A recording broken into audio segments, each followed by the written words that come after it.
Hey everyone, the Edmonton Oilers continue to be a disaster. We got to go through cap friendly, see how fans are treating this, because right now I cannot believe what we're watching. Like 2 wins to show for. You're talking about 2-7-1. I mean, that's just brutal for Edmonton, especially with McDavid back. I know maybe he's not fully healthy, but the skill you have on the team, obviously the goaltending can be marked as a major issue, but Woodcroft now being called out, and obviously Kenny Holland being called out, but goaltending is just, I mean, both guys are under a .900 save percentage. So the Campbell solution, let's see here. We've got the Oilers going after Carter Hart. So that's been a rumor in the past. I mean, hey, if you're putting a package like this for the Flyers, that might be the miracle. But again, you're putting a lot of faith in Carter Hart to switch things up for you. So let's see what on earth is happening, bro. Look at this panic, man. Fix this mess. Like, you know it's bad when... This is from an Oilers perspective. Look at how many teams are involved here. This is from a lot of Oilers fans just trying to blow it up. Let's see. So, Travis Konecny, Carter Hart, you're going to have to give up a lot more than that. Come on, Oilers fan. Just get with the program. That ain't happening. Let's see. Something has to be done. Toronto, Edmonton. That's funny. Let's see. More of a realistic one. Ottawa, Edmonton. I mean, now we're getting a little bit more realistic, but not so much. But yeah, as I kind of looked through some of these, I mean, obviously that's not happening. But I think the interesting perspective for me, for a lot of Oilers fans, is that you look at one side where you just kind of, you look at the goaltending and maybe that being the immediate fix if you can get an upgrade, but also the scenario of it goes right back to the coach. It goes right back to the GM again. And I feel like a lot of Oilers fans were very happy with how the lines and the roster was looking going into the year. And that's, I mean, Kenny Holland brought guys in. He brought in Hyman. He brought in Evander Kane. He just brought in Connor Brown. Oilers fans were praising these moves.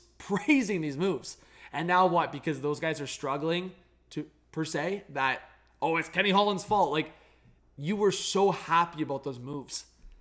And I say it for a similar thing like Toronto, for example, like being so happy for Bertuzzi Domi. I've said it for Ottawa fans too, like being so happy for the additions to your team and then blaming the GM after it doesn't work out after a bit. Like, I just don't understand. To me, that's massive irony. I think when you look at teams throughout the league and options for the Oilers, I think there's certain options, and we'll let Crosby go down because he wants to see who's at the door. I think the Oilers do need to look at their defense also and really reevaluate. And I think Ekholm as that big addition, one guy is not going to help out across the board. I mean, Ekholm was a huge addition, but I do think the Oilers across their lineup really need to evaluate, because there's certain young guys that need opportunity to flourish, like a Holloway. I mean, you want that guy to have every opportunity. Bourgault, you want that guy to have every opportunity. I think Raphael Lavoie, you call him up and see what he can do. 6'3", and he's, I mean, point per game in the AHL. So there's certain guys that you're hoping for more in terms of depth and guys to call up. But there's a lot of Oilers fans that just as simple as this, Woodcroft has to go. And I think that conversation is going to continue. I have talked about Edmonton and San Jose making a trade together. I know they're in the same division. It goes back to them trying to get Erik Karlsson potentially. But this is a trade that I would say maybe Edmonton looks at. I mean, one of the defensemen like a Mario Ferraro from San Jose, or Columbus looking at whether it's Jake Bean or Boquist or one of those guys. So I think Edmonton, between Columbus, San Jose, I would even say like a team like the Philadelphia Flyers who have talked about, maybe not even just Carter Hart, maybe just one of those depth guys.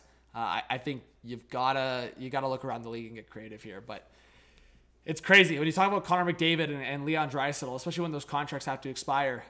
Those two guys, if there's no winning, and I think for me, I've always said it's, and I said on my last video, it's not a matter of if, it's a matter of when the Oilers win. And I know people are like, oh, you're clueless.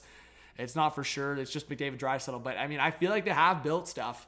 They have built a forward group that's, to me, on paper, one of the better top nines in the league. But they just haven't been able to figure it out. And obviously there's other issues like defense and goaltending that are killing momentum in a lot of games too. So whether it's coaching, goaltending, defense, depth, I think these conversations will continue. But the Oilers, they're going to have a big end of 2023, like end of November, end of December, just go on a heater, and then these conversations will be over. But I do think there might be a couple moves to the Oilers at some point here, whether they're struggling or not. So subscribe, like, comment, notification bell, as I said, and we'll see you on the next one. Peace.